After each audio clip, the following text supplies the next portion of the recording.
Good morning. Good morning. Welcome to Lola Patton TV. My name is Lola. And shout out Team Troop. Shout out Goddess Warriors. Shout out Grown Man Show. All y'all that are in the fight to uplift the survivors of anybody that's been exploited sexually as a child. Okay. And so today, welcome to my little channel. Today is Thursday, December 19th, 2019. Happy day after impeachment day. Yay. Yeah. Um, but today, my first video, I want to discuss um how Robert was sexually exploited as a child and his subsequent obsession with taping sexual acts. And I'm gonna be referencing his book. His book is his words, came out in 2012. Soulacoaster. There it is right there. Y'all see it? Okay. Anybody can buy it. It's been out since 2012. And again, these are his words that I wanted to explore. In particular, the first chapter, I'm not going to read this entire book. This book is a lot about, he talks a lot about his music and all that type of thing. Um, but to start off is one particular chapter where he talks about, in fact, the name of the chapter is Women in the House. Okay. And so this is probably going to be two or three parts to this because we can really dive deep into some things that he revealed even back in 2012 that are quite telling that as to what's going on today. Okay, so in so many words, dude been telling on himself. He's been hiding in plain sight, hiding under the guise of celebrity and stardom and all that. Okay, but nevertheless, we're gonna start with chapter. I don't know what chapter this is, but nevertheless, it's called "Women in the House." Okay.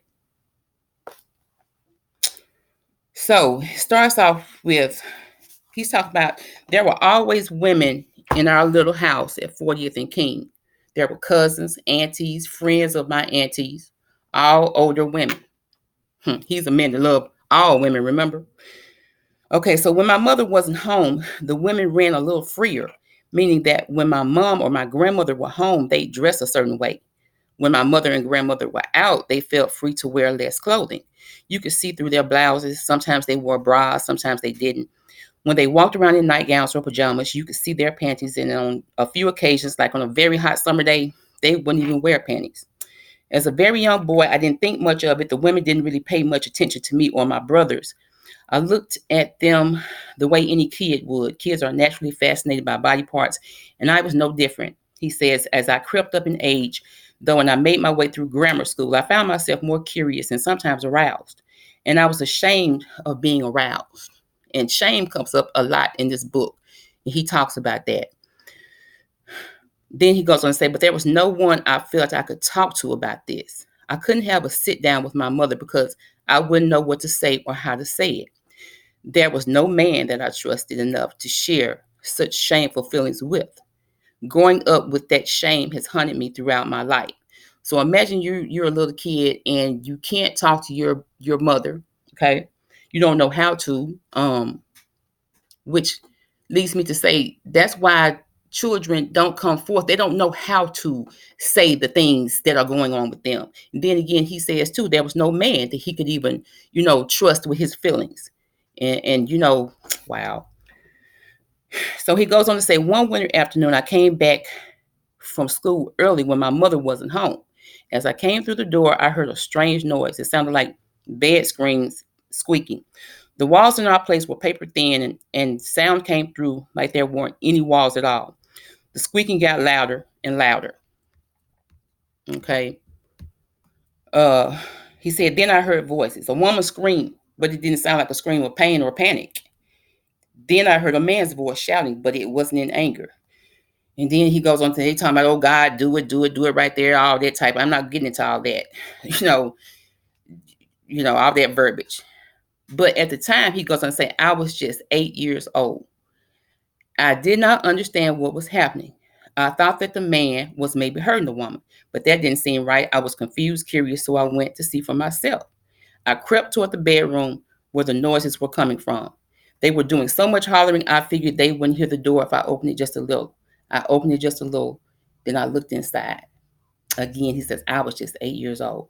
Then he goes on to talk about the sex act, what he saw, and all that type of stuff. I'm not fixing to get into that. He was just talking about how they were screaming, moaning, and all this type of stuff. And he says, I couldn't stop looking. I'd never seen nothing like this before. Screaming, cursing, bed sagging, bodies bumping. Just then, the woman, and who is these women he talked about? He said, just then the woman caught sight of me. They stopped abruptly. And she said, little Robert, what are you doing in here? See, that's little Robert right there, around age 8 or 9. Okay. He said, I got scared and started running. She shouted, come on back. It's okay.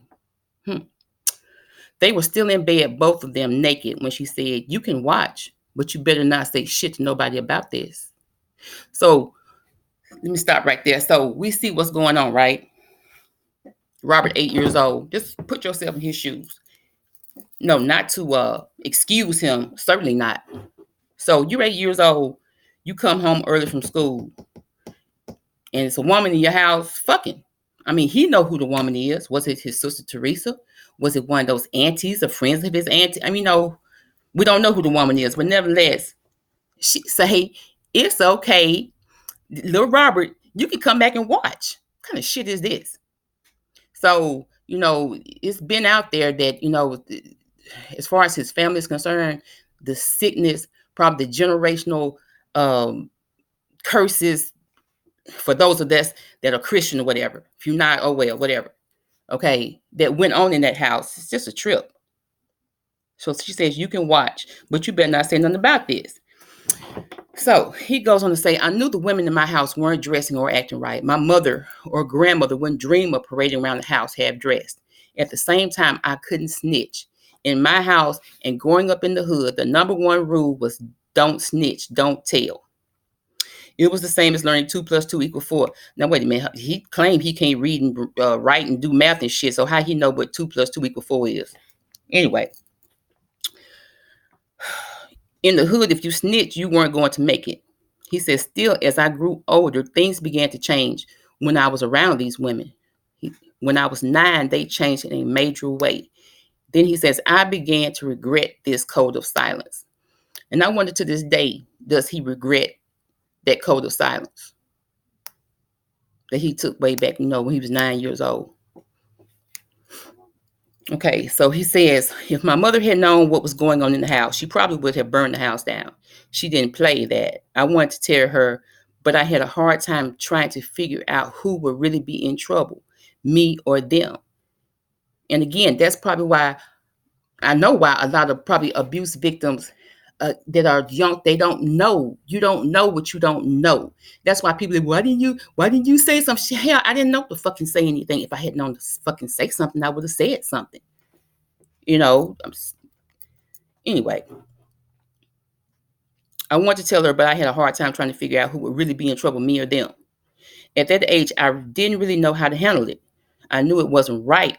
He says right here in his own words, I knew it wasn't right, but I just didn't know how to say anything about it. Talking about it was strange. And he said, so I locked it away as my own little secret. Wow. Just wow.